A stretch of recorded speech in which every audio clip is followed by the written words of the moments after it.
gannaaw buñ leen nuyoo ñu ngi leen di dalala di leen sant di leen gërëm di leen bismillah Xibaaru Network tey ñëwaat nañ indi waxtaan wala waxtaan yi nga xamante ne moom lañ daan def ak nit yu bëri tey am nañ kenn koo xamante ne kenn du ko wone si media Gambia kenn du ko wone si politique Gambia kenn du ko wone si activisme Gambia ñu bëri xam ko mu doon koo xamante ne Gambian la waaye United States la toog kii di coach Pa Samba Jaw coach ñu ngi lay dalal bi Xibaaru Network.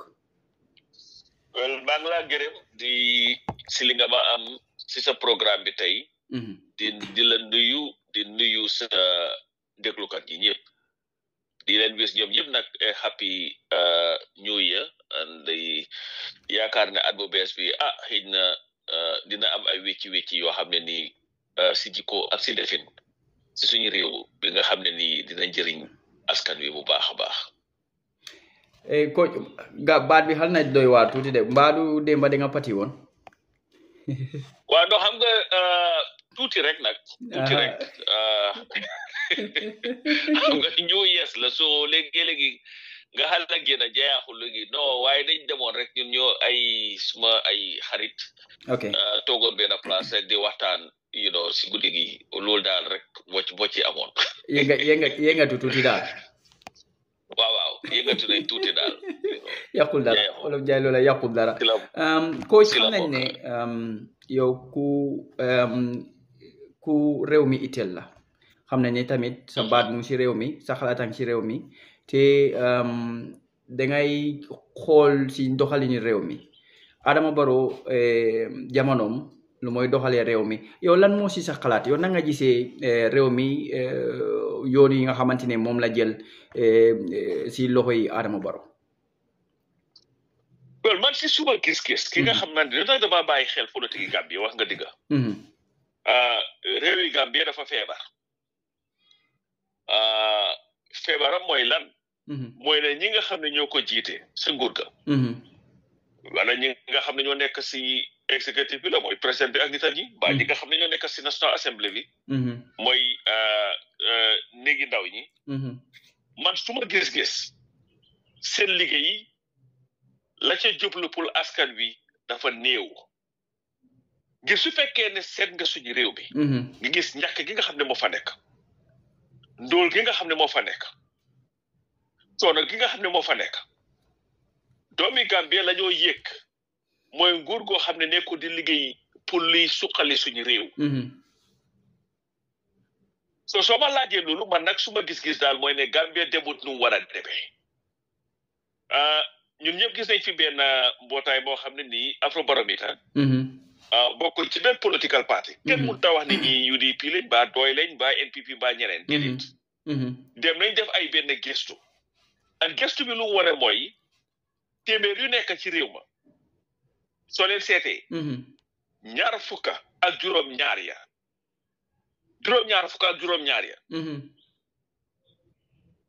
dañ ne réew mi nekkut di dem si anam yi nga xam ne noonu la war a demee mel ni nit ñi gisuñ seen bopp si développement si réewi Gambie. exactly so man suma gis-gis mooy ne waaw tali yi ñu ko tabax fii léegi nga dégg lii def nañ leen jàmmaak ci réew mi waaw loolu yëpp fa waaye nag su biir ba feesul réew ma demut su si gàttal daay réewi Gambie demut nu mu war a demee mu mel ni li nga xam ne mooy woon mbébéti nit ñi seen yaakaar gisaguñ ko ba tey si nguur gi.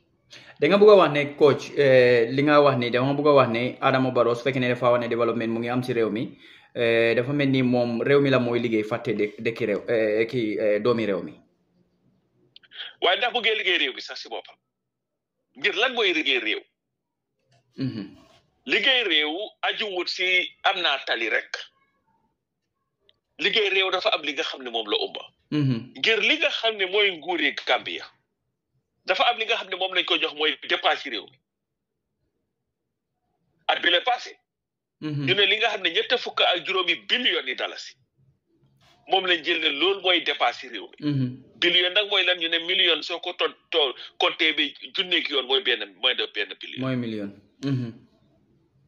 ñu ne loolu lañ jël teg ko ci loxo Adama Barrow ne ko dañ bëgg nga liggéeyal ñu réew mi te liggéey boobu anam yi ci nekk dafa ëppa tabax tali rek lopitaan yi si la war a bokk tey ji nga xam ne moom la nit ñi di fayeeku si la war a bokk loo xalaat daal ci réew du moo demee ci la war a bokk waaye seetal sax ñoom naka lañ leen bindee dépense googu ci boppam ngir ñoom ñooy bind dépense bi ne ñun de lii lañ bëgg a néegi ndaw yi jëlee xaalis bi jox leen ne leen lépp leen ngir liggéey la ca ëpp doole ci alal googu noonu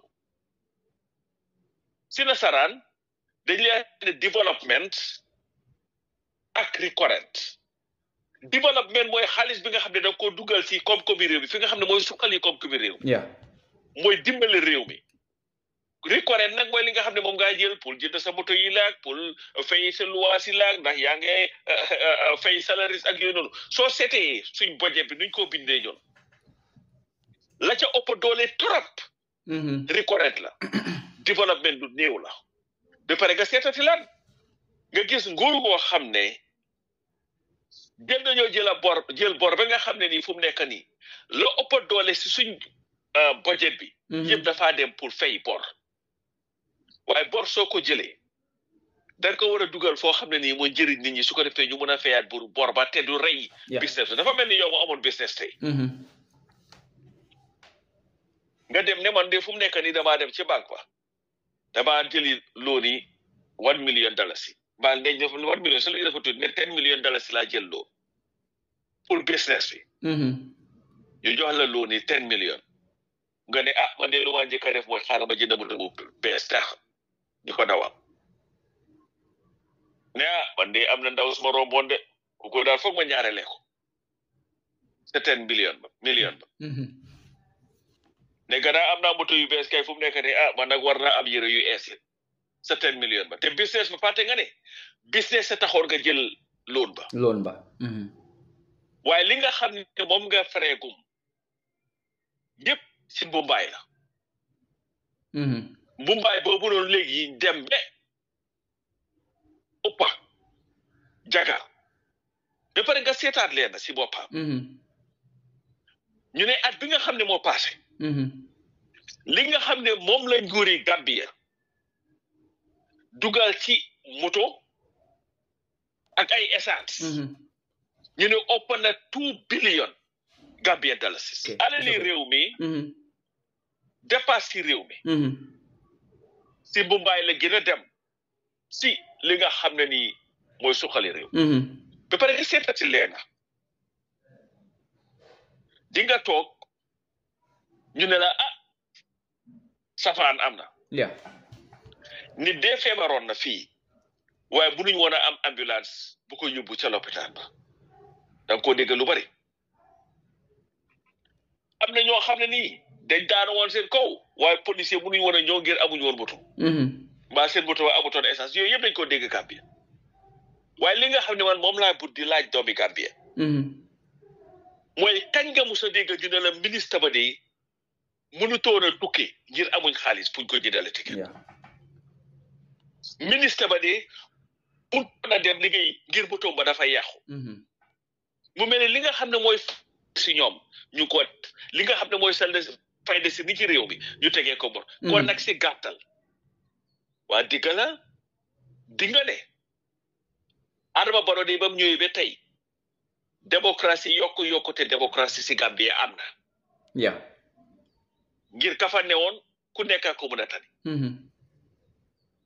waaye nag yokkute ci koom-koom amut man dama foog ne nguuri Adama Barrow am nañ fu mu nekk ni beneen ñaari at yoo xam ne mun nañ koo liggéey mooy 2015 bi ak 2025 ak 2026 su ma nekkee ñoom nañ seet soppi doxin budget bi nga xam ne moom lañ lii before parliament unfortunately which is over 50 something billion ñu ne waaye li nga wax nii yëpp coach Barrow gëm na ne because wax na ko si ay waxam ne moom lu mu jot a liggéey si time bi nga xamante moom la fa def 8-9 years wala 7-8 years moom nee na combine of Jawara ak Jammeh yëpp moom moo leen ëppal lu mu liggéey biir Gambia loolu lan nga gëm si loolu nañ seet ñaari nguur yi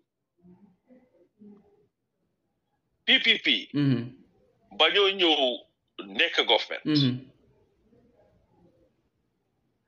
li nga xam ne mooy woon population yi Gambia eggutoon 400,000 nit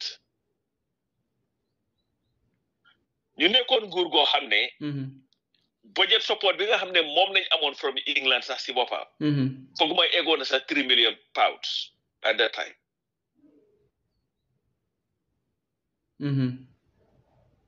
ba ERP bi di ñëw Economic Recovery Programme CETC loolu bi nga xam ne moom la Gambie amoon te ñu ne mënuñ koo fay is nowhere near the amount of loan bi nga xam ne moom la Adama Barrow jël teg the literacy rate in the Gambia Taibi Jawara was much lower than literacy rate in Gambia tey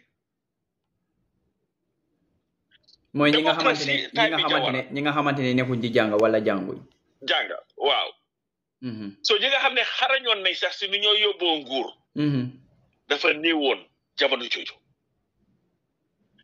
démocratie Taibi Jawara amoon nag ay ñagas-ñagas fii waaye kenn mënu koo tolle ak démocratie Taibi Jammeh ba démocratie Taibi Barrow li nga xam ne moom la PVP defoon moom they were able to build a system from scratch su la neexee ngir jamono jooju amoon nga GPM bi it was the main employer of Gambians of course ERP bi ñoo yàqaloolu yaa ngi amoon ñoom NTC these are all entities yi nga xam ne ni were created by government PWD and all these other places and dañ daan mën a create employment for people ba Yaya Jammeh ñëwee Daniel Gurgoga dafa am li nga xam ne moom la Yaya Jammeh digge woon mu ne accountability transparency and probity ne nguur kenn du fa toggati lu ëpp fukki at waaye li nga xam ne moom lañ amoon si Yaya Jammeh waaw mooy luubal alali réew mi kasaara alali réew mi moom bi daf laan toog ni wax ne moom lu fa liggéey Jawara liggéeyu ko bil na high school fii bil na high school do loolu la doon wax waaye it jamonoom it niti Gambie yi ñu ngi réer si réew mi niti Gambia amuñ woon ku reka soo añee doo reer soo réeree doo ndékki moo fa newoon mu dem ba jaral ay xare Gambians ñuy door ne dañuy jël seen bakkan léegi teg ko si xoliti gerte suñ deyee noonu suñ dundee noonu waaye foog ñu génn si réew mi dem tekki ci réew baax wi now Taibi Jawara let's be honest amoon na li nga xam ne moo laan ooyee stowe moo laan am and lu def gaal yi dañ laan ñëw jógee abroad gaal yi làqu ci gaal yi dem loolu daf laan am waaye it was not as rampant as we have today Adama Barrow jël na nguur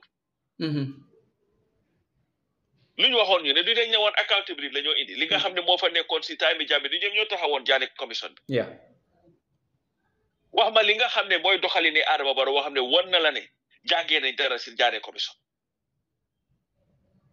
daal waaw of course build the roads waaye xam nga naka la mel dafa mel ni yow Musa Mbaye génn àdduna nga amee kër ga tey di door sa dina di bàkku naan lu ma fi liggéey ci kër gi fii kenn liggéeyu fi nañ seet Gambia tey si boppam the amount of Gambian intellectuals tey kenn xamul nu mu toll. Why building roads would that easier the survival of the Gambian people? No, ba pare sa it's not because moom laa rek gis nga soo déggee ne am na maa ngi daw ci tali bi mbaa mun naa daw ci tali bi am lu ma dawee ci tali bi soo déggee am lu ma dalee ci tali bi am naa biir boo xam ne jox na ma kàttan biir bu fees mun maa jox kàttan pour ma mun a daw yi suma dox lu ñu war a laaj Adama Barrow su ma nekkoon moom lu ma laajte mooy waaw maa ngi biir road loolu kenn mënu ko bañal bridge espèce de bassin bridge kenn mënu ko bañal these are great development initiatives. Why? What is the employment rate or unemployment rate of Gambians, especially young Gambians, stay in the Gambia? What is the means of income of Gambians? Yi nga xam ne tey mun nañoo doxal seen boppa am liggéey boo xam ne pay na leen a living wage soo déggee angale ne a living wage mooy ñu fay la salaire boo xam ne yow di nga ci mën a dépasse di nga ci mën a toppatoo sa soxla di nga ci mën a toppatoo sa njaboot di nga ci mën a fay sa luwaas yi ak yooyu noonu ba mortgage or whatever Gambie loolu amu fa di nga ci mën a dunda waaw maa ngi dégg Essa fa wax leen ak rek and it's very true because moom si gis-gisam Gambie pour nga mun faa survive effectively war nga am salary boo xam ne is about 18,000 pour mun a survive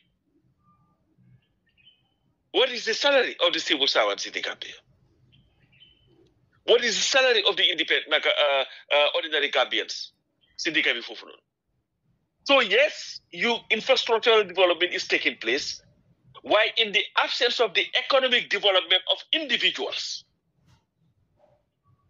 that's what is important. The lower GDP, yes, the growth of the domestic product or whatever, yes, of government. But what is it for the ordinary Gambian? But fogulo ne coach infrastructural development. Budeme be leader this concentrate. Don't you think bena method labo hamantene? Mun nañ wane a segment dictatorial mindset la pour muna won nit yi ne lii laay liggéey kon yéen gis ngeen suma liggéey mu bàyyi loo xamante ne loolu moo war a nekk farata bi mooy dunday nit doomi aadama yi wér-gi-yaram ak yooyu noonu education and stuff like that dafa mel ni Barrow dafa bàyyi loo xamante ne loolu mooy priority bi mu sukkandiku si loo xamante ne su fekkee ne dafa gëriñ Gambian si sax waaye benn side la because soo xoolee Batting Harding highway Mungi okay, but the very few of people nyoko use when you so fekkene da nga xol Gambian si majority of the people ñi nga xamne ñu ngi basse ñi nga xamne ñu ngi LRR CRR ñi nga ne ñu nekk North Bank ñom réali bu fekkene dañ ko use sa way réali lañ ko use légui su fekkene fa bëgg depend ne man I am building roads that means man ma gën ci Gambian si when Gambian si luñu wara dunda majority of families are going to bed with empty stomach. Your fongane Barrow is doing the right thing. No, xam nga Barrow si boppam xam nga ku nekk ci nguur di nga am loon damo. Loolu moom fekk nañ ko fi ba jamono su soobee tey. Waaye su ma nekkoon Barrow lu war a laaj boppam mooy lii. Lan moo gën a important si Gambians. Roads are important. Like I said, I will reiterate that kenn mënu fi talk that they are not important. They are absolutely important. Okay. Waaye nañ laaj ci boppam. Nit yi Gambien suñ feebare ndax dañoo mën a am adequate medical attention in the Gambia. Yeah. And answer boobu is no. Su fekkee ne sax mun nañoo am adequate health care in the Gambia. Ndax am nañ the means pour mun a even faju. The answer is no. Ngir ñun ñëpp xam nañ ne most of the places yi nga xam ne moom la Gambia si di leen daw pour faju ji. Mooy ñoom Afrimain ak ñoom all those places seen local hospital or private hospitals yi ñaata Gambian ñoo mën a afford pour fajo foofu noonu zero very little very minimal all right nga cegati every day soo ibee newspaper yi indi Gambia yaa ngi gis kuy ut ndimbal pour mën a dem Sénégal ba other places pour faju loolu is a fact kenn mënu koo bañ mu mel ni soo ko cegee overall pour wérgu yaram yi ni doomi Gambia Adama Barrow is failing woefully exactly ñu ñëw si leneen ñu ne waa li nga xam ne mooy education jàngi xale yi ñu ñëpp gis nañ waaye report yi nga xam ne moo results yi nga xam ne moo génn recently the amount of failures of our young kids I don't think the swing education system is preparing swing Halei for the 21st century. So for Fusoko Chegetam, Adama Barrow Munta talk door dinner, the education system be under mom is better than anybody else. So when I would look at that area too. You check at Tilan. You know, bidi come. What do we rely on in the country? You know, family. As we speak, Pumawa Hayo ni. Wow. ñi nga xam ne ñooy béykat yi Gambie ñu nga toog di jooy ngir ñu ngi ni ñoo jaayee seen gerte yi neexu leen prix yi mbaa béy bi ci boppam sax nekkul lu successful because soo ko cegee gerte gi I think for the most part this time it was we had some crop failures si digga bi foofu noonu ba pare li nga xam ne moom lañ daan béyee 1872 ba tey moom la ñoo béyee tey in the Gambia ñun we cannot sustain ourselves we cannot feed ourselves dëkk boo xam ne saa yuñ toogee lu ñoo ndamoo mooy lu ñu beneen réew may India de mais ne ñu nangami saaku maalo ñii de mais ne ñu 1 million that's what we talk about so overall soo ko cegee these are just 3 sectors out of many nga laajte boppa what are we doing right so su ma nekkoon Adama Barrow this is why you have a cabinet this is why you have cabinet meetings this is why ngay am meet the people store it used to be meet the farmers you know léegi is meet the people store dem you listen to the people ñu wax la li nga xam ne mooy seen bëbét moom nañ kontaan moom mooy seen naxar waaw Isaafa déglu loolu noonu Isaafa nee na mu ne meet the people I don't know Mumbai to or something like that moom noonu non Mumbai to la so lu ma mooy you are supposed to go soo laajee ñi ñëpp lii loolu bi objective the very objective of it nga laaj doomi réew mi nga xam ne ñoo la jox seen alal ne nga doxal seen li nga xam ne mooy seen soxla soo leen déglu li nga xam ne mooy seen bébét déglu li nga xam ne mooy seen naxar déglu li nga xam ne mooy seen kontaante as a government nga ne dinañ formulate a policy around these areas so that dinañ mën a address the basic needs and aspirations of the Gambian people waaye li nga xam ne ñun moom lañoo am mooy Mumbai la dañoo violate the constitution. Now, it is not supposed to be a political jamboree. Instead of you're supposed to go. Wow. No, go ahead. But again, Ambi, like you said, the meet the people store. Instead of listening to the people, you know, nyomla dem meet yi. I mean, mom again, I'm like gonna prioritize because mom suwa hene. Gerte nuñ ko daan jëndee wala nuñ ko jëndee woon daaw loolu lañ koy jëndaatee ren waaye moom mu ngee struggle pour budgetam bu nga xamante ne moom la moo génnee mu gën koo yokka that means ne moom si boppam la moo empower instead of the people that he is going to meet the Gambian people. No, ba pare sax pour wax la the dishonesty in that soo waxee ñu coow la moom kay fu mu nekk nii ñun sax suñ gerte bi ñoo tani some ñu ne West African countries seen prices there is something li nga xam ne nii moom la Adama Barrow ak nguuram gi master very well mooy ne saa yu ne tel ñu ne la inflation bi which is caused by COVID-19 ak Ukraine war du loolu la gay lewa waaye soo ñoom su fekkee ne nga ne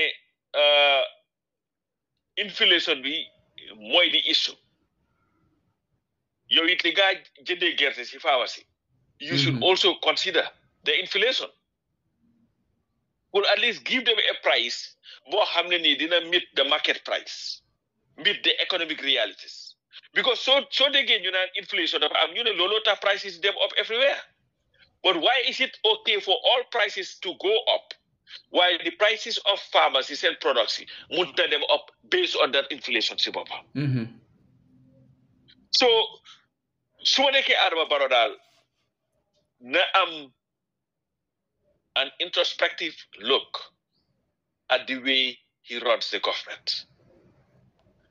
Gambia nag dañ mën a jay dañ la surround di la jay di la wax ne réew mi yaa fi génn yow liggéey bi nga def fii mu loo ko kenn mësu ko def moo tax saa yoo ne Adama Barrow sa bot bi suufak si ku nekk a jóg suma waa ji la docteur Cissé kan all these people ku nekk a jóg non yow li nga xamuloo ko fàtte ñoom seen wax yi démba sax si boppam loolu fàtte nañ ko moom nekk mu mel ni ñi nga xam ne ak loolu la njiit ku nekk war a bañ ak moytu mooy moytul nga ñu laay si boor te ut ñi nga xam ne ñoo laa wax dëgg lu leen utale mooy lii si boorukat bi du la wax dëgg ngir ragal na ne su la waxee dëgg ñàkka place bi nga xam ne moom la am liggéeykat wala njëriñ bu mu war a jël si yow waaw liggéeykat bi nag njëriñi liggéey rek la gis mu tax ba xam ne su la wax dafa laa ne nga li nga xam ne mooy dëgg jubluwaay bi ne su ma ko waxul dëgg liggéey bi nga xam ne moom lañ war a def duñ ko war a def suñ ko warta def nag dafa mel ni ñun liggéey bi bon na o duñ ko mën a def suñ ko mën a def nag mu mel ni liggéey bi bon na waaye Adama Barrow dama foog ne lu ko wër la ko ëpp doole yëpp ay siborokat lañ duñ ay liggéeykat te loolu dimbalewu ko moom as président dimbalewut réew mi waaw dafa mel ni sa olof bi foog nga wàññi ko because majority of people xam nañ ne ñi ñoo déglu dañoo taataan si wax yi nga xamante ne moom la ñoo wax si wolof bu fekkee ne da nga ko xala xóotal parce que soo dafa mel ni Barrow daal dafa commencé léew àdduna bi moom foog na ne lu ko gars yi di wax rek loolu mooy am gars yi lu neex noppam rek lañ ko war a wax su ko defee ñoom seen aajo mën a faju voilà Gambien yi nekk si beneen problème boo xamante ne mooy loolu xam nga sibooru si boppam mooy dafa mel ni wax juñ jëlee si booram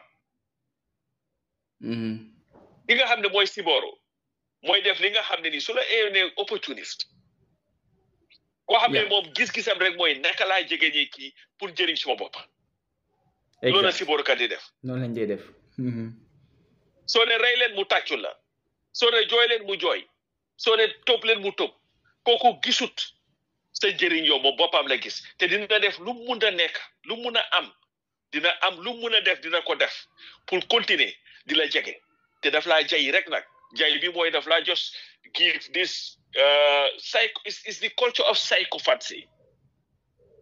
waaye dafa mel ni coach ñu daanale foofu kii bii nii ñu mën a jotaat beneen topic boo xam ne bëgg naa ñu wax si waaye balaa ñu faa dem dafa mel ni majority of people léegi si weti Adama ñoom ñoo nekkoon nit yi nga xamante ne ñoo nekkoon weti Jammeh di ko doxalal ay soxlaam wala di wax si turam wala di ngañi Gambian si tuuri Yaya Jammeh dafa mel ni ñoom léegi ba léegi ñoo surround Adama Barrow what will you see de ban difference lañ am between Yaya Jammeh ak Adama Barrow su fekkee ne ñëw nañ si situation boobu ñi nga xamante ne ñoo ko jegee nii di ko xelal di waxtaan ak moom te nekkoon si weti Jammeh ñii mu am ak ñoom problème ñii ñu nekkoon ak moom ba mu dem exile sax ñu ñëw continuer di ànd ak Adama ban situation nga read foofu noonu ñi nga xamante ne ñoo jege Adama fu mu nekk nii ak lan la ko mën a jural moom Adama Barrow in the future. du la jural lu baax gis nañ ci ki nga xam ne mooy Sidi Ndiaye nañ wax waa ci rek jaar sa digga ba. Sidi Ndiaye ñun gis nañ rôle am bi nga xam ne moom la play starting from bu gars yi ba students yi bañ lañu reyee Yaya Jammeh dem of course Yaya Jammeh bu si boppam moo oodoon ñu rey students yooyu noonu April 10 11 2000 dem tops Gamsu then organize moom an other entity of students psychopaths yi nga xam ne nii dañ ko toppa lu wax mu def muy organisation boobu nga xam ne dañ ko fom si dereti doomi Gambien si nga xam ne moom la Yaya Jammeh reyoon April 10 11 ñoom Sidi Ndiaye si la ñëwee indi seen this the same Sidi Ndiaye bi nga xam ne nii 2017 which is what fu mu nekk nii how many years ago la fu mu nekk nii almost 7-8 years yeah 7-8 years ago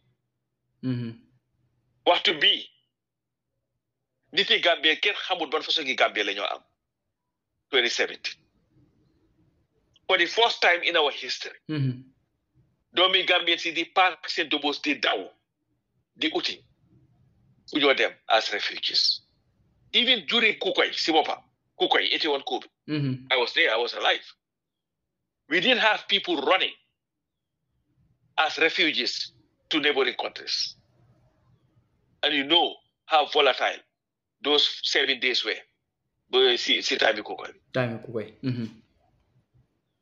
Why would Jammeh make that declaration on the 9th of December 2016?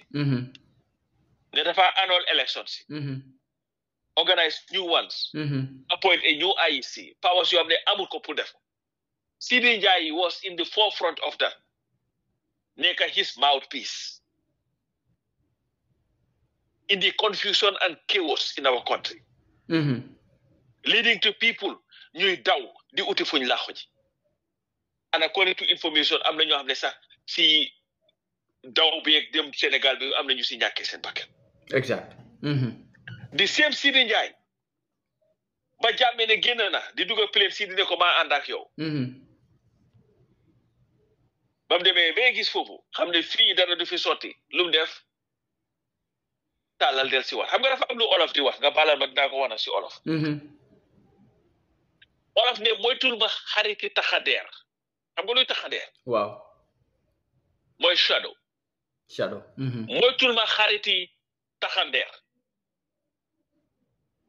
ñu ne xariti taxandeer. soo xàccee mu xàcci.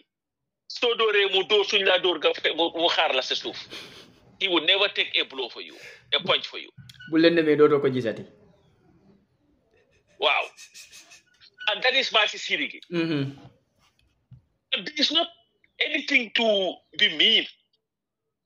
Why everything that he has manifested in his life, more a life of Siboru Katina, whatever it is to survive.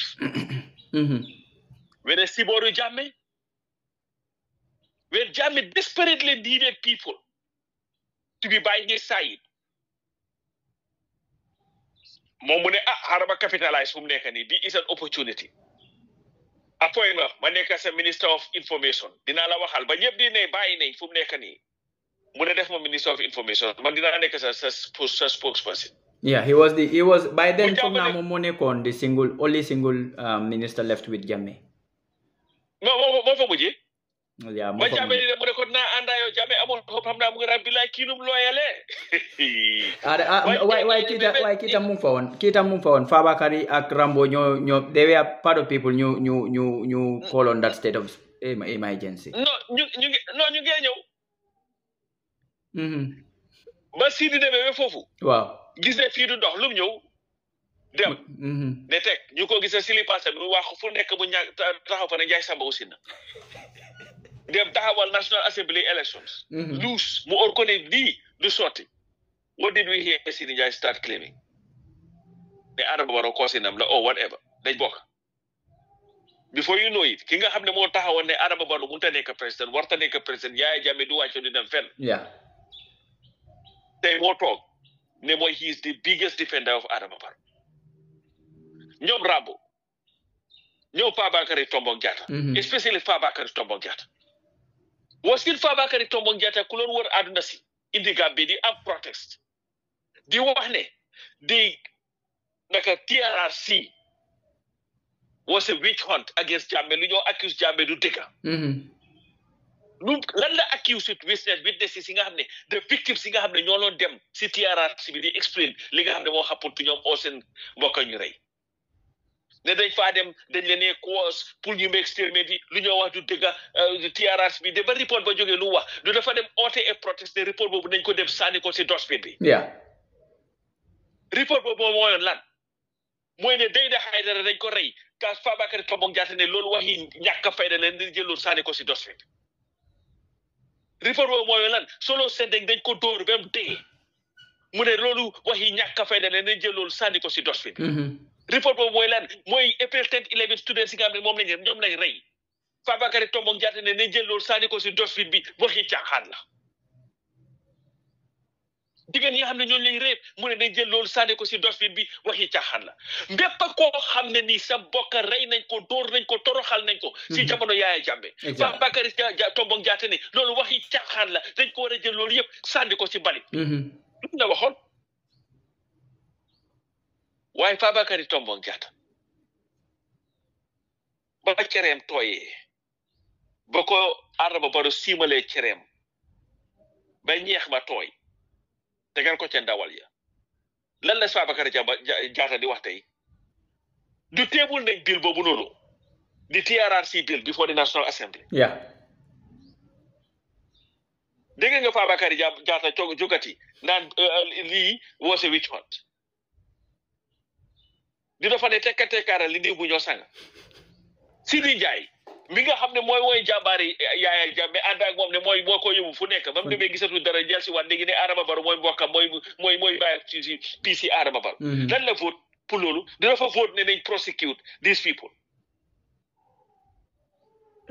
I am telling you ne defuñ ko out of love for the victims, defuñ ko out of love for justice, defuñ ko out of love for the country. They did it out of love for themselves and for themselves only. Man nag façon nit kooku suma di la moom I'll be very careful. Ngir su ëllëgee ñoo la faa romba ni yekk bu na xari dem ci keneen dafa am lu Fatou Jaw Maane bindoon benn tay moo tax ñu téewul ko mu demee Gambie mais am na ñoo xam ne su Chinese yi ñëwoon ba jël Gambie ñoo njëkk a laaka Chinese te kan la la wax ba bindee kii naka la ndaw si te nekkoon na speaker sa National Assembly léegi ambassadeur la foog naa South Africa Fatoumata Jaxumpa Cissé moom la waxoon ana Fatoumata Jaxumpa Cissé du moom it si gaay Jammeh yi la woon waaw du Fatoumata Jaxumpa Cissé moom la ñu wax ne moom moo doon dema kii naka la tudda naka di jéem a interfere si TRRC process yi moom moo Yankuba Touré ngay dégg géej dégg Fatoumata Jaxumpa Cissé wax anything against Yaya Jammeh or about Yaya Jammeh sax du déggoon nañ fi benn audio bi nga xam ne ñu ne génne woon na ko dañ ko daan jow sax dañ doon jow Yaya Jammeh moom ak Rambo Jatta waaw lu ma wax Adama Barrow tey mooy gis nga su élégam rafetut ñii nga xam ne ñoo la surroundal boppam tey ñoo ko faa romba ni yekkamoon a xari dem ñun gis nañ Gambie nañ bàyyi suñu xel ba dafa suñu réew lañ dëkka ba Jawara make that statement in 1991 wow December Mansa Konko ne dafa step down ay mag yu ne léegi di jooy duñ ko nangu tey duñ ko nangu ëllëg soo bàyyee nu ñoo def comme ay comité di wër àdduna ci di wër dëkk bi ne ñu ngi convince Jawara mu toogaat ba Yaya Jammeh ñëwee jël nguuri Jawara jël nguur ga sa Jawara ëpp doole ñooñu yëpp fu mu nekk nii ñooy woon ñi nga xam ne ñoo toppoon Yaya Jammeh demal nga laaj ca Fabakary naka Fatoumata Jaxumpa Cissé bu maax nii lan mooy woon relationship am ak Lady Chilel Jawara before 1994 ko demal nga laajte loolu léegi yow ko janga bëgg wax ne ñooñu daal dafa mel ni fu tooy dañu takk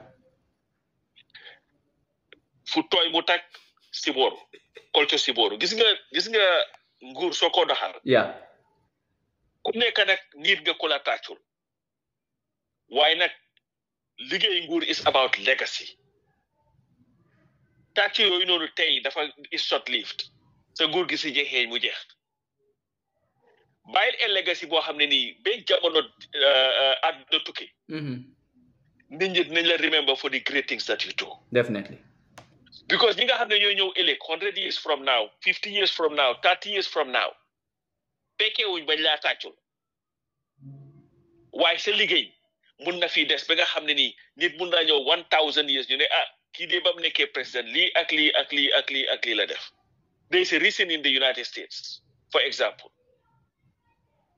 George Washington is revered in this country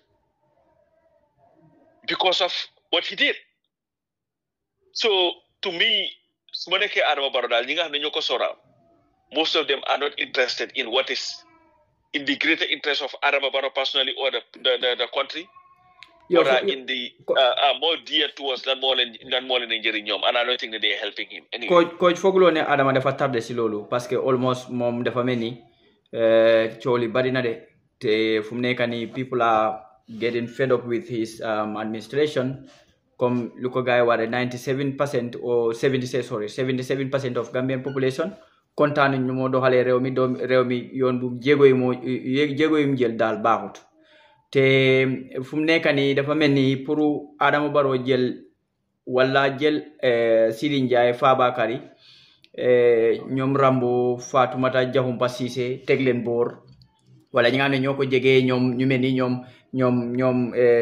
Amad Ba teg leen boor parce que interest réew mi moo war a ñëw léegi dafa metti si moom because mun na gis ne politically loolu that would not serve him well te foog naa ne dëkk bi direction bu mu jël nii daal coach boobu doyut ñu jël si tuuti rek su ko defee ñu mën a jël suñ second question.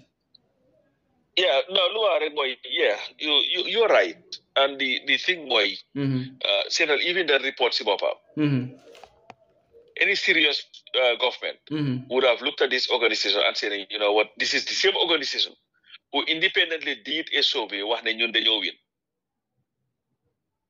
Hello? maa ngi la dégg and buñ defee loolu ñoom ñëpp a ngi kontaanoon ne Afrobarometer ni they are independent du noonu la gaa they were using that survey boobu noonu waaw so bu Afrobarometer ñëwee def yeneen survey yi nga xam ne were favorable to government government dañ tàcc woon ne lii dee dëgg la su ñëwee ba def lii mu oree ñi they have no interest no motive man su ma nekkoon ñoom instead of them di daw naan yaa ngi deny and all that stuff I would have sat down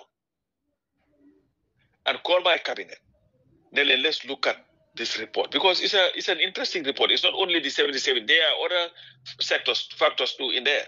Okay. Let's look at it. You're going to Salmani. Yeah. So how can we make Sone, even if we two Gambians, they are not satisfied with how this country is going? What can we do different to make sure that at least whatever perception that they have of the country and the more is changed positively? That's what you do. Why you don't engage in this endless denial, and all. And when they were doing all sampling, you were happy because of you favor. You get a hamneni from nekani jaharang favor, and then all you gotta do more run and just send your guys, Suma boy Ismaila and Demba Sabale and everybody running around, the no, this is not true, it's not accurate or whatever. It doesn't make sense. Especially Demba Sabale should be worried about agriculture, right? And them get about policies and policies and how a government runs. You are not even running your ministry right. So you should be the right person, wrong person to talk about kuham ak kuhamut. But anyway, that's the reality that we live in.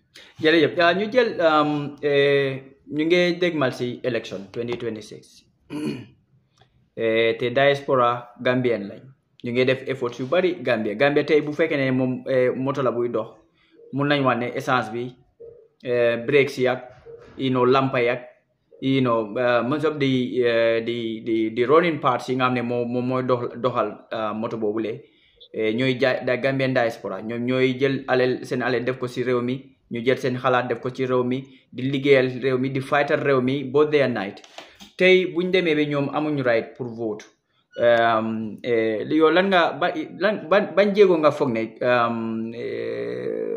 central government war na ko mën a liggéey su fekkee ne benn am na ne diaspora pour ñu mën a am right pour ñu vote si élection bi nga xamante ne moom mooy ñëw. am nga it is rather unfortunate because ñun as a country we have all Gambians of age am nañ the right to vote and be voted into office. Soo cegee Adama Barrow bu moo ñëw president, part of the agenda of coalition 2016 mooy woon electoral reform. Loolu si la solo dee. ñoom Fatoumata Jawara si leen lañ abuse ñoom Ndogoy Njie and all those people which led to ñoom arrest ñoom Ousseynou Dabo pour wan la rek dama la woon rek de arrest ñoom Ousseynou Dabo and all this UDP leadership which made it possible for Adama Barrow to even be thought about as possible candidate pour UDP ngir ñun ñëpp xam nañ ne su fekkoon ne solo seen dañ génnutoon April 14 2016 there's a great chance Ousseynou Dabo would not even had the chance ne mo ngi génn sax April 16 2016 because lu taxoon Ousseynou Dabo génn ak ñoom Kemes ak ñoom Femi Peterson all these great soldiers of the struggle mooy génni solo sende su fekkee ne there was not this talk of electoral reforms, Solo Sendeng would not have even seen the need to go out. Yangi gis di correct. Bangi dafa am story bu ma bir rek. All right? Now, the biggest beneficiary of Solo Sendeng Gina for electoral reform, Ousseynou Dabo Gina. to recover Sello's body, dead or alive, was Adama Barrow. Because ñun ñëpp yàgg nañ ci struggle. Adama Barrow, we just heard his name in passing. Very rare. In fact, day bi nga xam ne moom la ko UDP mi ngi seen candidate sa pour am nataalam sa was a problem kenn xamutoon kan mooy kii mooy kii. nga foogoon lan la woon góor wala jigéen. non bu ma déggee mu wax xamoon naa ne góor la waaye am na ñu bari dañ foogoon ne jigéen la ndax góor la. non balaa moo wax buñ ne Adama rek yow lan nga. non bala moo wax I was confused because I knew ne góor la. Okay. And based on the information, ne foog naa amoon na two men that are vying for the position. ñoom ñaar la woon foog naa. ñoom three. So ñoom three also. Yeah. You know, but the thing is, lu ma wax mooy. Mooy this whole idea of coalition 16. Yeah. 2016. Apart from Jammeh's vicious human rights violations, was how do we have electoral reform? And electoral reform, si boppam moo tax gaa yi in fact sax after the 2011 elections, presidential elections. Yeah. Si la opposition bi ñëw together, mooy the UDP coalition, the United Front coalition, mooy DOI ak NRP yooyu noonu. Yeah. Now we will come together to form this Gambia opposition for electoral reform. Yaa ngi go for. Yeah. And because of unless the government meet ñun suñ demands for electoral reform, we are not going to participate in the National Assembly elections. Loolu tax all the opposition parties except NRP participate in one si 2012 lifin bi. Legislative. Elections you know. Yeah. Wow. And of course, when they had the meeting 2016 coalition B, when Halifa initiated it, later it was sent to go for oversee everything. So again, Adama Barrow is the biggest beneficiary of electoral reform, the fight for electoral reform, which resulted in the death of Solo Sendeng, which resulted in Ousainou Darboe and all these other people being incarcerated. So you see, if them go through all that, your first objective should be a genuine electoral reform. The genuine electoral reform cannot be genuine unless every Gambian who has a right to participate in the electoral process participates in it. That includes the diaspora. And this is why ñun man la woon Thierno Njie, Jekantile Johnson, Sidi Sane, and Bibi Dabo. Okay. We decided to go to the Supreme Court to sue the IEC and the government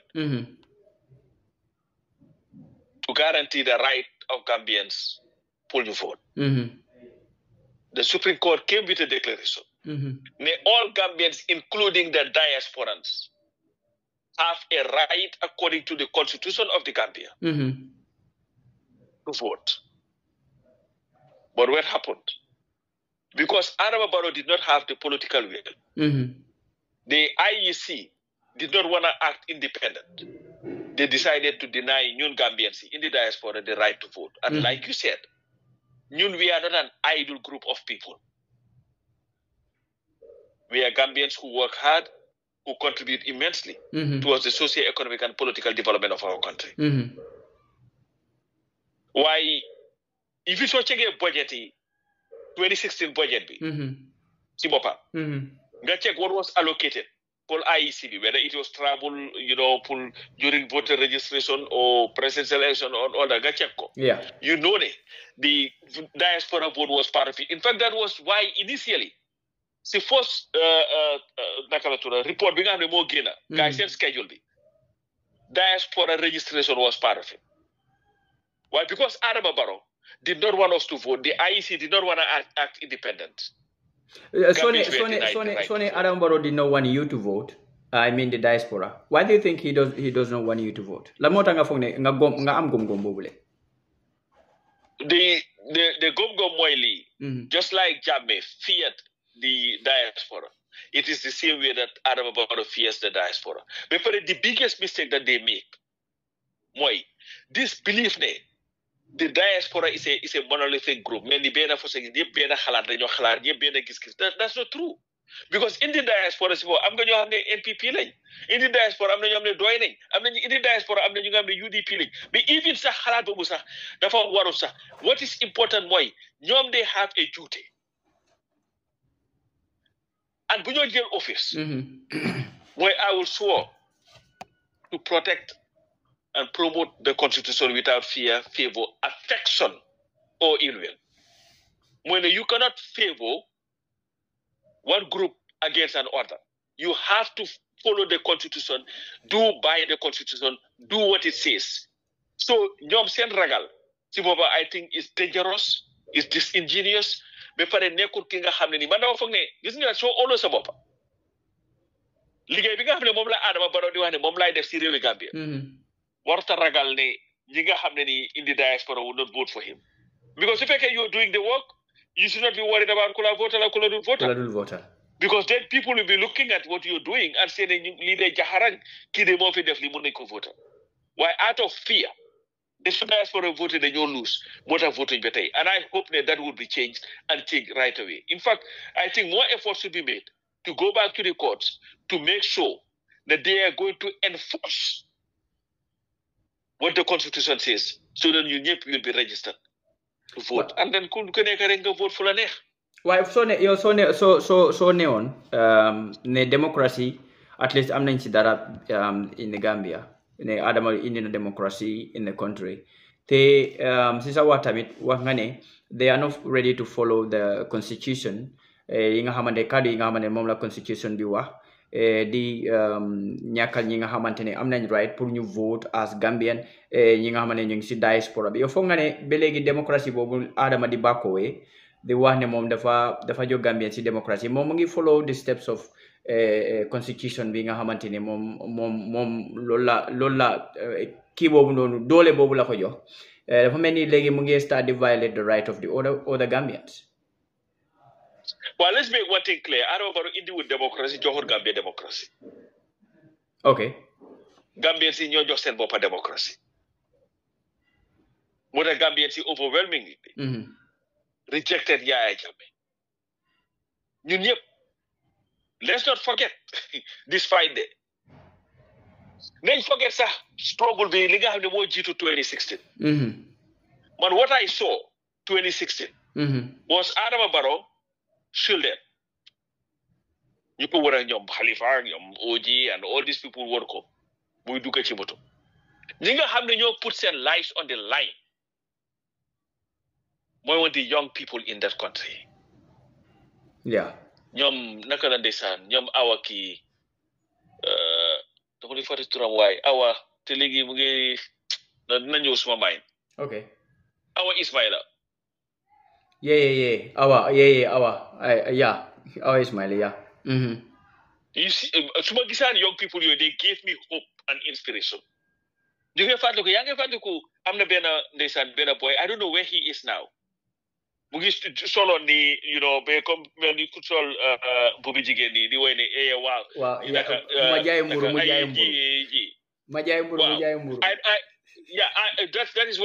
that is one kid I want to meet when I go to the Gambia. Koko, I just love that kid. And let's understand all the other young people, ñoom Kemo Bojang and all these ñoom naka la tudda ñoom Galas and all these other people, ñoom ñëpp xawma leen sax ci boppam. Everybody who was participating in this. Yeah. And they were doing it at a time bi nga xam ne nii anything could have happened to them su Jammeh win on elections. Yeah, very true. Adama Barrow, as the presidential candidate of the coalition, su ko banta laale, the whole world will get up and condemn it. And it is almost impossible for Adama Barrow at that time you disappear in that country. But these other young people who put their lives on the line could have been disappeared, could have been killed, could have been tortured. And there was a great chance that if Jammeh had won, they would have had to leave the country or suffer the consequences. Yeah. Exactly. Surtout ñu mel ni maasi ñoom Kemo Bojang woon. By that time seen age, at least they were very young in politics. Nga gis risk bi nga xamante ne moom lañ jël against Yaya Jammeh. No, see that our this lady. Yeah. Aba would not have been able to get a job in the Gambia again unless mu def ñom Sidi Jai def. No, nga foog ne ñooñu su Jammeh have to win the elections nga foog ne ñooñu dinañ xalaataat pour am liggéey wala mel noonu foog naa ñooñu ñu ñoo toogaate. No, send life would have been over. But these are the young people who put their lives on the line to make sure the coalition 2016 naka succeeded.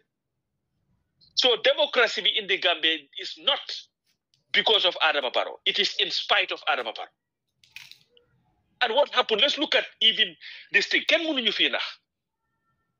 When as soon as the change happened, even before Adama Barrow put his hand on the Quran to swear in as the president of the Gambia. When Yaya Jammeh was still president constitutionally, every radio program in the Gambia was turned into a political talk show. Do you remember that? Bu Jammeh the only guy put you take a radio station in the Gambia? Yeah, I do. Gambians took the democracy that they yearn for and said, you know what, we are not turning back. So they say, Adama Barrow, we will turn back. Is Adama Barrow democratic? No. And this is why.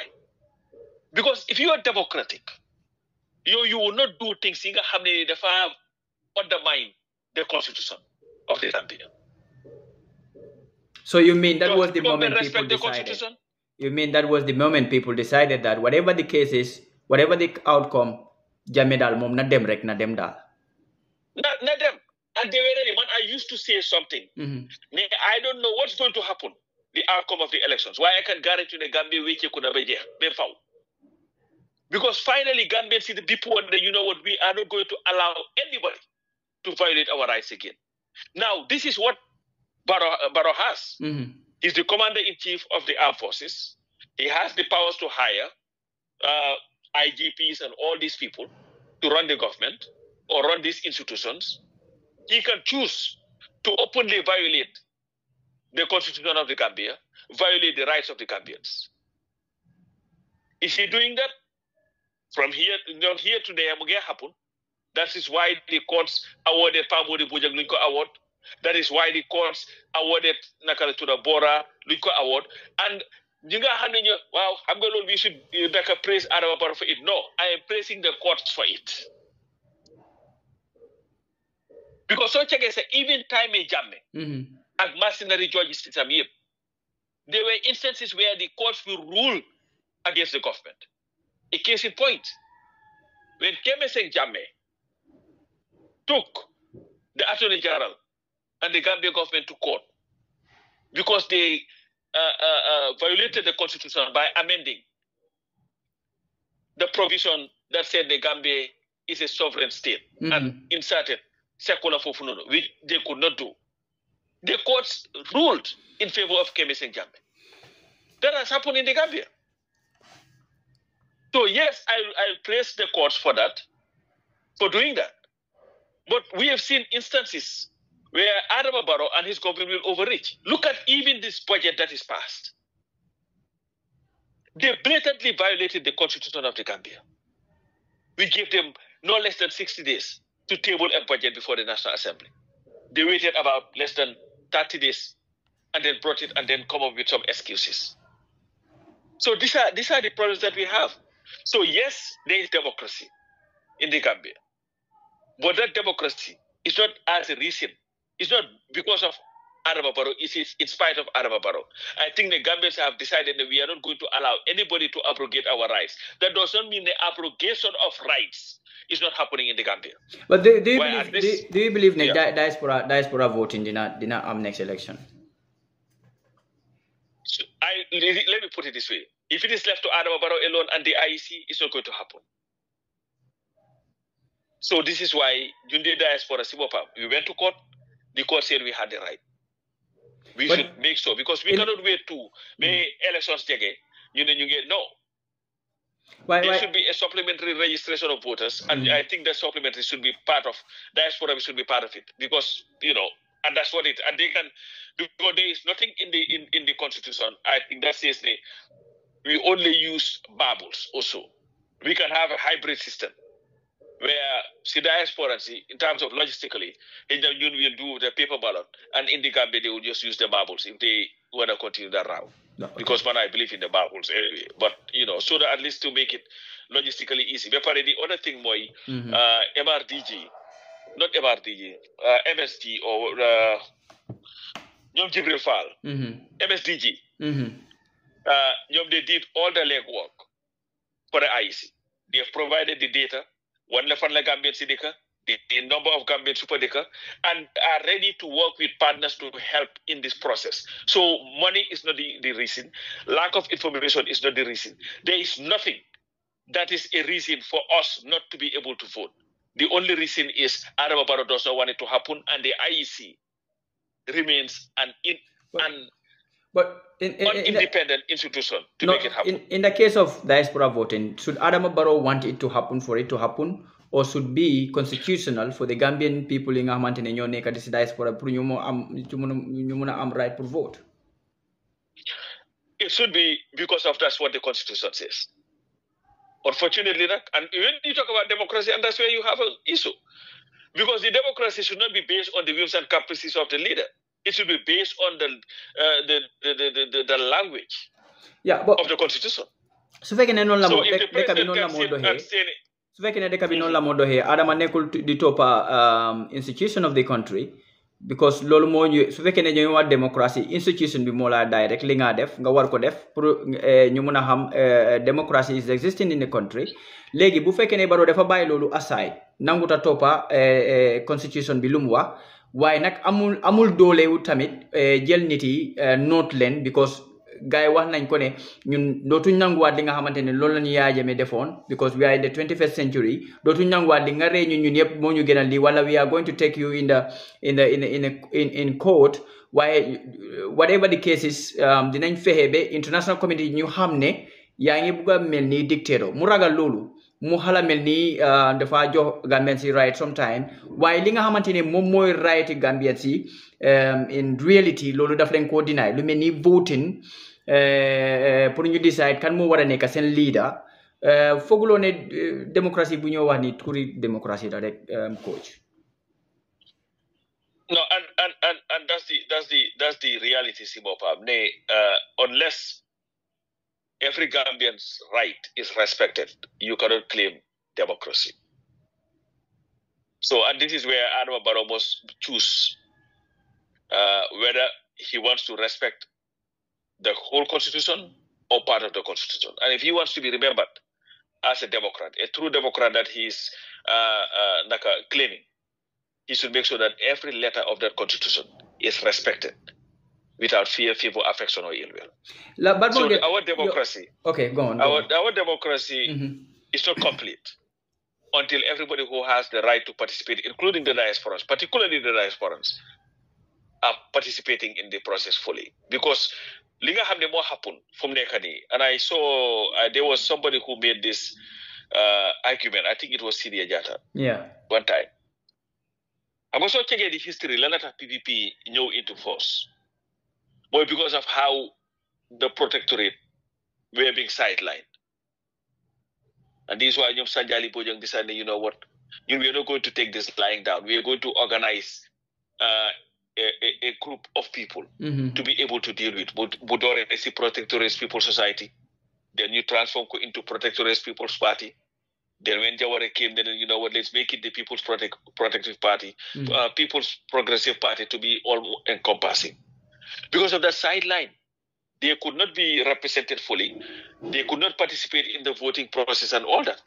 So in the 21st century, what was done to Gambians in the provinces by the colonialists is being done to Gambians in the diaspora by our government. So luma dal sigata moy ne ñun suñ constitution du mut muk non suñ démocratie du mut muk fek ñi nga xamne ñu ngi nekk doomi Gambie nekk bitim réew te wara mëna am seen kàddu ci réew mi amu seen kàddu suñ ko amé démocratie amna fully suñ ko amut you cannot call that democracy. Wala baro oromal constitution bi. Oh yes, you have to. Exactly. Coach, bu ngeen fofu luma la bëggoon laaj rek mooy yoon bu gënoon yomba lan moo gën a jéego yi gën a yomba pour defeat an incumbent president Barrow next election lan nga foog ne ban yoon nga foog ne moom lañ wala shortcut boo xamante ne moom lañ war a mun a jël rek pour jël waa ji rek ne jëlee ko fii rek yóbbu ko fale indi keneen. Well, a shortcut du mun a am. We have to be realistic. Okay. It has to be strategic. And strategy should be, you have to have, one thing I can tell you, there is not a single political party who would defeat Adama Barrow. In spite of all this voter rigging, you claim. Everybody in the absence of a genuine, hold on, just pause it, 1 minute. Okay. So, yeah, it's okay. You can go on. Yeah, so you cannot have a shortcut. It has to be a strategic move. And the strategy should be, you have to have a genuine coalition. But then what we also have to be mindful of, we cannot just have change for its sake.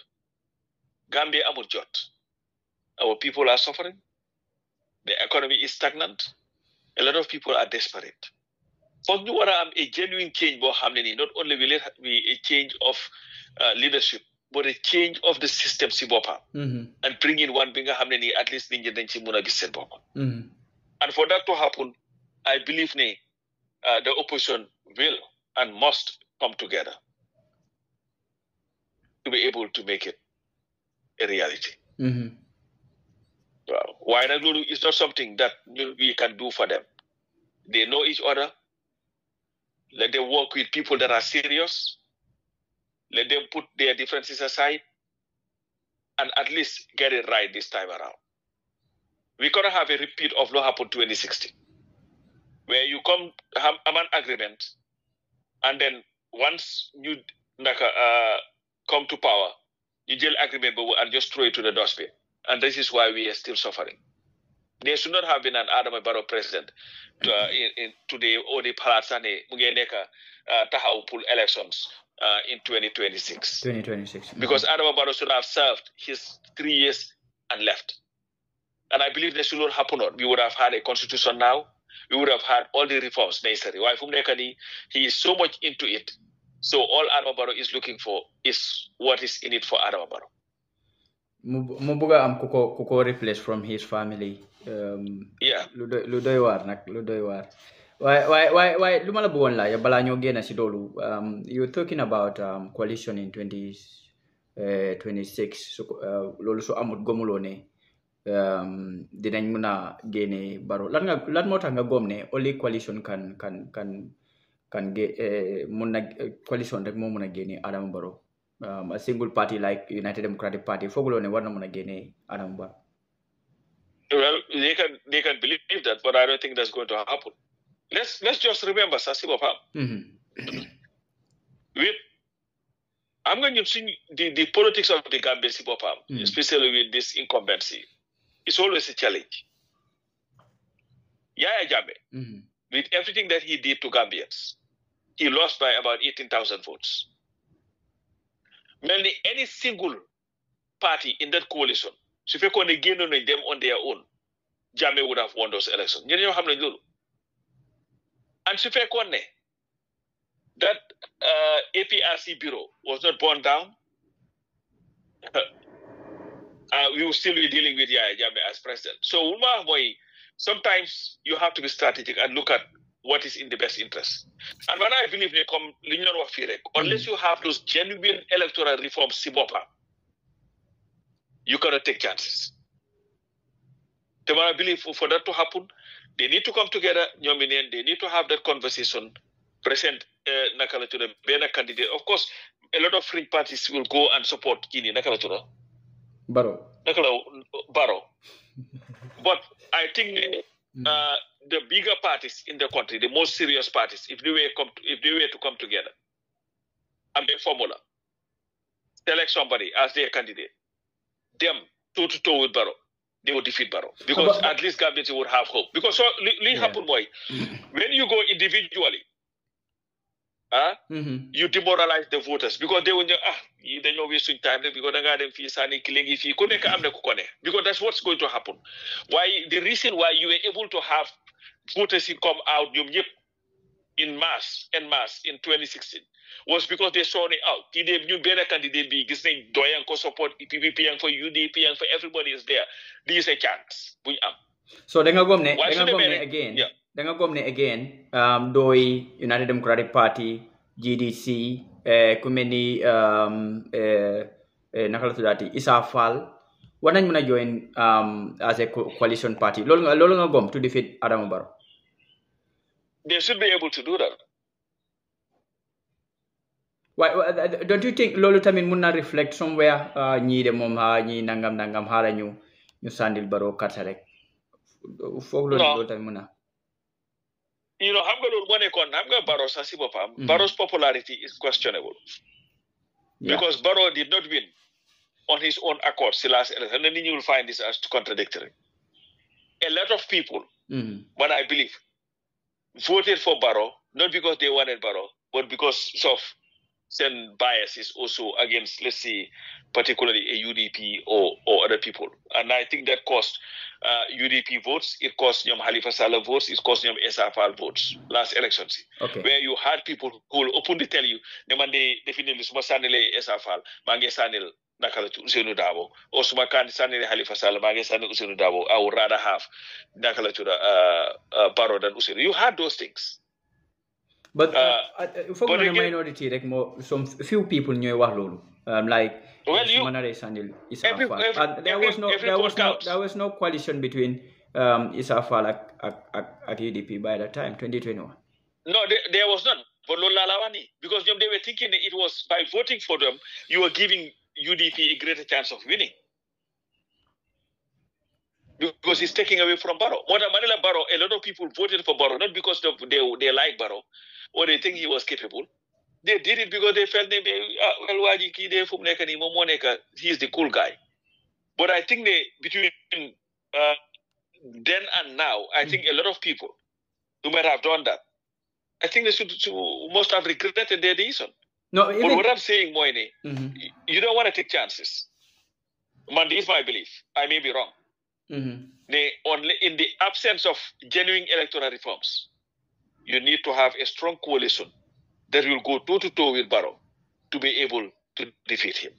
So therefore, you have a serious problem. Yeah, but in 2021, a lot of people, even though IEC declared Barrow more win at election, but the majority of people then gisne it cannot be because so whole atmosphere around me.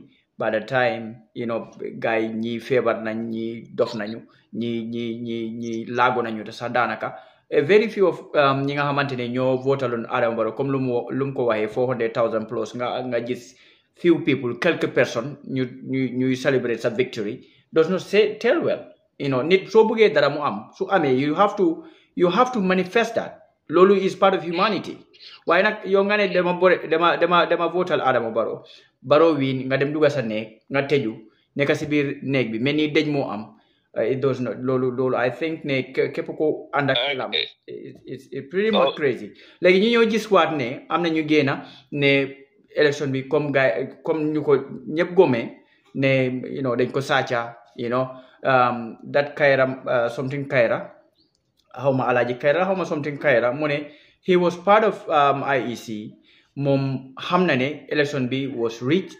recently Mbemba Dramé someone who is very known in NPP muy wasituri Barrow su ñëwé ci réew mi joggé France Barrow dina ko jox pick up joko ay security mom génna na ne mom witness na ne with 7 other people wala 6 other people ne dañ reach election si so that means ne at time bobu nonu the popularity at least Barrow amon so ko na compare 2026 Barrow mu ngi gëna drop popularity on daily basis man fogg na ne I think with the United Democratic Party Barrow can be easily defeated halatu lolu Luba moy I understand all this Modern Manila in the absence of genuine electoral reforms I will not take chances Now, UDP could still believe that they can do it alone. But my own belief, when any party that goes, Sindeme alone, all these parties go it alone, you have a greater chance of losing than forming a genuine coalition. That's what I believe. Okay. President bi mu ngi moom saa mu waxee rek ne 2016 moom moo def yëpp moom moo daanaka moo joxe funding si moo def fii nii yow you were on the picture moom moo fi rey xar bi moo fi génne mboota bi moo joxe part of funds si Barrow waxam yooyu soo ko déggee coach ak li nga xam si 2016 elections funds yi nga xam ne ñoo si dugga ak jaar-jaar yi fa am soo déggee Barrow di wax yooyu lan nga def fii. Well, it's laughable.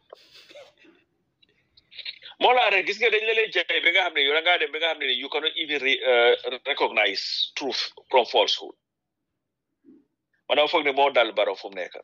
It's just like when yaa ngi fàttaliku bu Yaya Jammeh di jógee pretty much give everybody the impression ne moom coup d'état bi 1994 moom rek moo def yëpp. Moom pretty much he was the brains behind it. And of course what we heard from both Edo ak kii nii naka la tudd Sana is a different story. Just like ba Jammeh taxawee rek wax nit ñi ne moom demoon na Friday boobu noonu ba Sana Sabally duggee office am moom moo ñëwoon nangu fetel bi naga teg for Sana gaay yow yóbbu ko and they saying ne Sana sa jege ñu ko woon. So ñun ñëpp we were here. We know how this thing came about.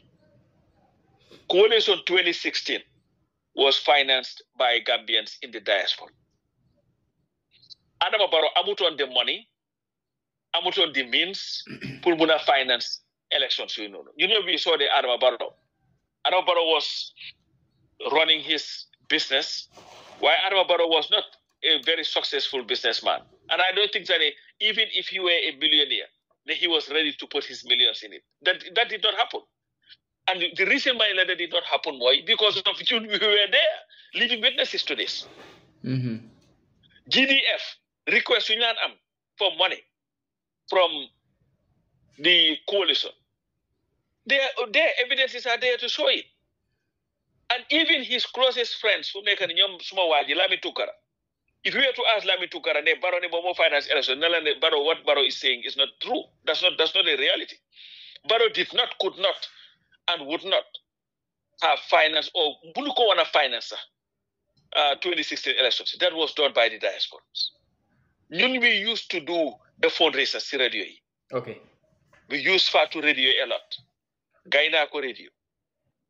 People were donating their monies like crazy. I remember being a time they knew Sisobi for the people by the people. Yeah. So you know what? For the first hour or so, we were going to raise about 3,000 for the coalition in the name of Bakamani. Yeah. Within minutes, that money was raised. I remember, because and you just couldn't correct Tiram. When this thing started, Manma Musajang, I think it was Tukulorsi or somebody. I said, listen, we know Nefatu, then did Dulanyo Sirajabi on Fridays. But we needed her to come to the radio on that Friday so that we'll do a massive fundraiser. Okay. Fatu came on the radio, Nyeboka on Fatu Network Fatu radio or whatever.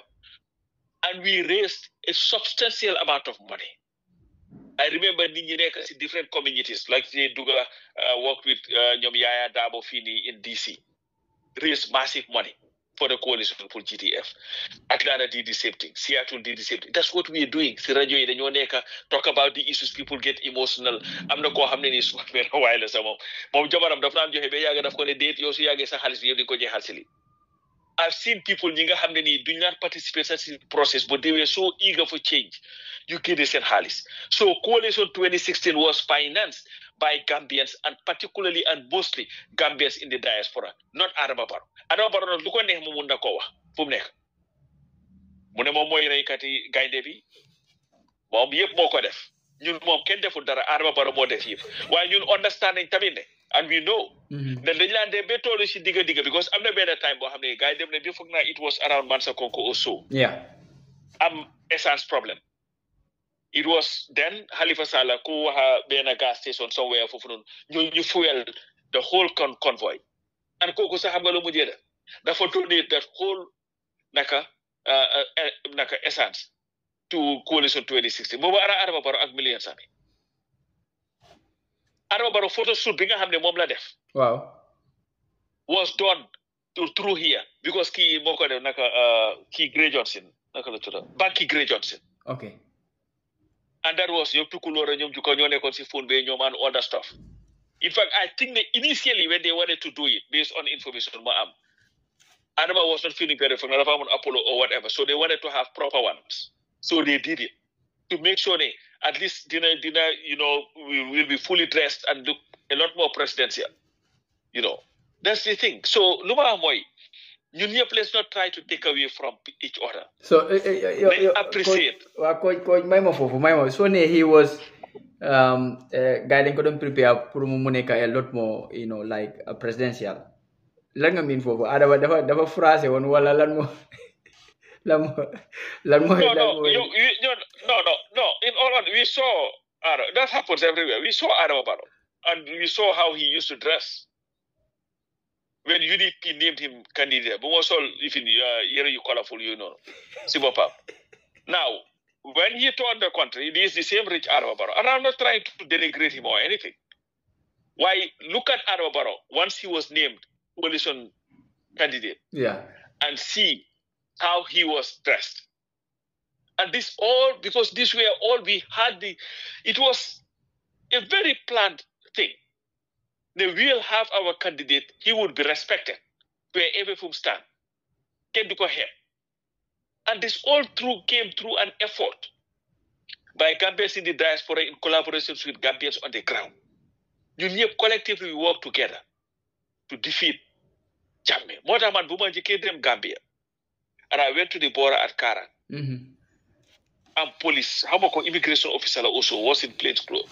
No, you don't lines how I was confused. Yen change the happen. And what I've always told people more.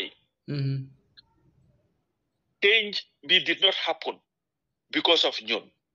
Change will happen because so let them vote. So let them vote. Change will happen because we all have to appreciate each other. Yeah. So this notion that Adama Barrow more finance campaign is not true because the evidence says something completely different, and this is the challenge. So to me, I don't believe it. No, but yeah, but coach, what are so talk all the time? You nega a head of state. Say wahere. ñu ne mu am ku jogre lolu amut say waxe rek mu am ku jogre wala mu am ñu jog ne lolu mënu nekk because man mang fa won li ak fa xewon te dafa melni def ñoo jo ay storytelling much more like a storytelling lolu la de nuro a head of state di ñu wax lo xamantene amut all the time lolu ba reflection la mëna am to a nation. No, it's not cool, and it's not necessary. Jaroko. All you have to do is because of waxam baxi naka morom wañi wut sa bax dara ci bopam. Sometimes this is the same Adama Barrow who used to tell us when we change will happen here no ye diaspora bi liggéey bi ngeen def tay bu fu tollu ñu gëna lan la diaspora bi wax. Wow. Because the game began deaf, we appreciate you. Adama Barrow used to say these things. Now all of a sudden you want to turn around and make it as if this your young finance. But I turned to one Nanko Gambia. And what I said was, maybe Adama Barrow Hamud Lukofal. Don't want to anything. Because Adama has gone to the extent become the belief on everything, Momla. But Lord Mom, that's called Waji, Lord Duko Yoka. That's right. Give people credit for what they did. There is nothing wrong with saying, you know what, solo sending, appreciate na linga no more def, China life. Purman. But how often do you hear Adama Barrow mention even Solo's name? I've never heard it. Tebe pare, luma bena afe set luna ko si Adama moy, daf they castigate even the dead. The Flende 2 till and that's sad. I'm going to my biggest issue benn time I was very angry bu ma déggee benn audio mu ngi ñaawal ñoom Ousseynou buñ nekkee jël ne dégg naa am na Baye Fall bu noonu wéy and all this and I'm like that is the most insensitive thing that anybody can and should do. Yeah. Because definitely there is no need for that. These are people who sacrificed, went through hell. And you know, if Gambians did not come out and vote, but when you vote, I can guarantee you, they also the candidate say you would have. I would have won. It was somebody can won. Exactly. Gambians were ready for change. These people, elderly people, you were there, Adam. When you what stop you from telling Ousseynou no? Yet from there you've done enough. Kembe saying you've been to jail a number of times. Femi Peters you get yep and manken. Talk late. Man, I'm going to lead this. Man, Masma Morami. But that did not happen. As soon as Ousseynou told them that you know what, we're going to leave all our deputies, you know them, he was satisfied with that. But at least appreciate that. Don't go and make fun of people.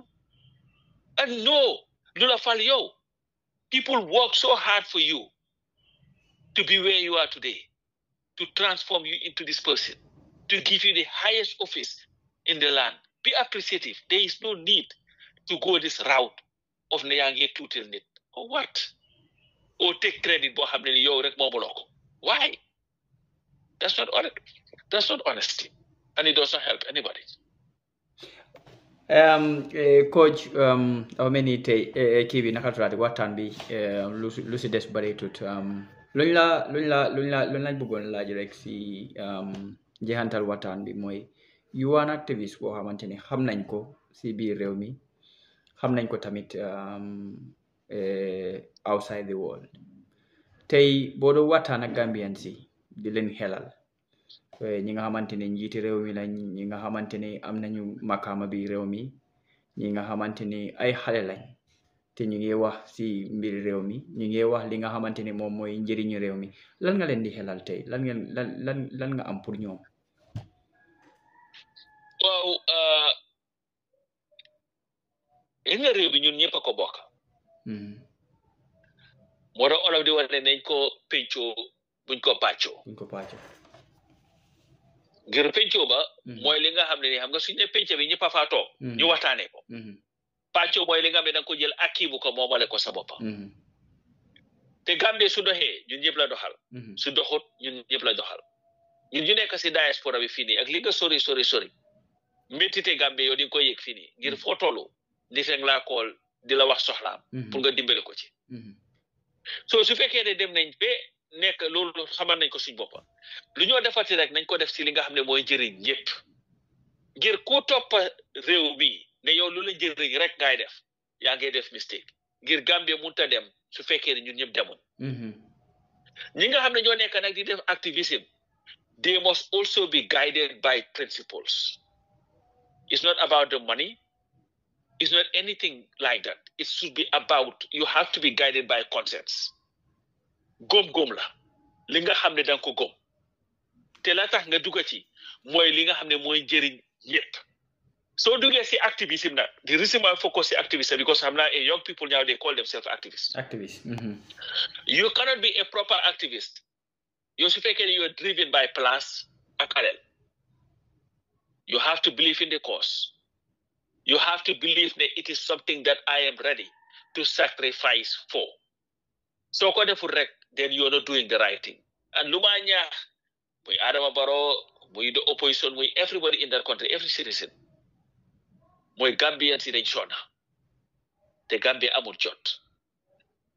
Politics in the heart, politics ki papam sindah layam golola should be a thing of the past. Nit ñi dañ bëgg wax ju wér si naka la ñoo génne suñ bopp si coono gi nga xam ne moo nekk ngir société suñu réew ba tey waaji xale yi kenn bëgg a toog ci réew ku nekk ngi bëgg a uti gars yi ne over 70% of Gambians dañ bëgg a génne si réew bi dem feneen uti fa te 70% yëpp mënuñoo génn te génn réew mi taxul ne am nga so nañ seet naka la ñoo jagaree suñu réew nga xam ne nit ñi dinañ fa mun a tekki ngir nga jur doom teete ko ba war a dugg school mu dugg school di pass exam dem ba wàcce school loo am yëpp nga def ko ci yaa ngi si mbedd mi di jaay loo jaay fayee ko school fees ba jëndee ko bix ba jëndee ko uniforme ba joxee ko lunch kooku wàcce liggéey wàcce school liggéey sax mënu ko am ci réew mi mënu la jëriñ bu te jëriñ boppam loolu kasaara la so ñun we have the capacity ñun Gambia is a small country pour develop ko su fekkee ne ñi nga xam ne ñoo ñu jiite def nañ li nga xam ne mooy soxla nit ñi ba pare waa réew mi itam xam luy seen soxla sànni carte dafa ñëw with consequences buñ loo sànnil carte koo xam ne mun ta faj sa soxla ëllëg sa aajo bara faju nga nekk di complain su ñoo sànni nañ sànni li nga xam ne mooy njëriñ suñu réew te ba leen sànni li nga xam ne mooy njëriñ benn nit politicien nag nañ bari sànnil ma njëriñ la ak sànnil ma tani la moo fa nekk soo nekkee ko am fayda sànnil ma njëriñ la sooy sànni nit pour mu tani la di nga yàgg di coow naka di colos si gannaawam rek toppa ko naan ko boos mais ma foofu benn aaj 1 aaj 2 aaj ba pare why should you in fact election jot nga toog nit ñoo jox la benn $2,000 nga jël sa carte sànnil kooku because of 2,000 and then for the next 5 years all you do mooy suffer and the coow loolu dafa mel ni danga koo jaay sa carte non da nga jaay sa future du carte nga jaay de gis nga sa ëllëg ak sa ëllëg yi jomoon moom nga jaay ngir for the next 5 years you will be suffering 2,000 in Gambia soo génnee bala nga egg naka la tudda turntable soo motu faj jeexal nga ko in a day but then you have to live for the next 5 years without job amuloo benn prospects sa njaboot gi problème la luwaas mënuloo ko fay dépasse mënuloo ko joxe when you could have voted for somebody koo xam ne ni at least won na la a programme boo xam ne ni yow mun na la njëriñ but again I hope ne ñun yëpp will continue to do what is right by our country, continue to love our country, change our attitudes where we'll see country first and not individual first. I think that we have a chance. Jërëjëf coach ñu ngi laa gërëm di la sant time bi nga xamante ni moom nga ñu jox. Thank you so very much. Jërëjëf. Thank you for joining Kibaroo Network. Jërëjëf. All right, thank you. All right. Thanks.